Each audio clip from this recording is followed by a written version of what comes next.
জয় মা দুর্গা, দুর্গতি না আসেনি। আমি এখন রয়েছি বদনচন্দ্র রায় রাজবাড়িতে। এখানকার দুর্গা মা কৃপায় আমার প্রথম ছবি সুন্দর করে শুরু হয়। তাই এই মাকে না দেখলে আমার কোনো দুর্গাপূজা মন ভরে না।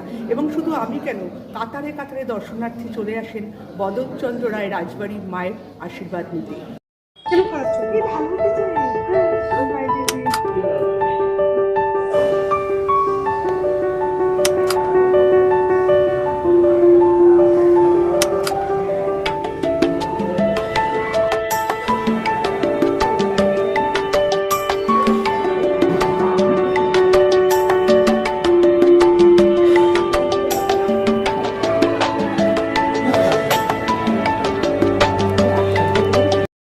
ঐতিহ্যমণ্ডিত বনেদি বাড়ির পুজো বলে শুধু নয়, সাংস্কৃতিক ও চলচ্চিত্র জগতের কাছে শুটিংয়ের জন্য বদনচন্দ্র রায় রাজবাড়ি ক্রমশ জনপ্রিয়।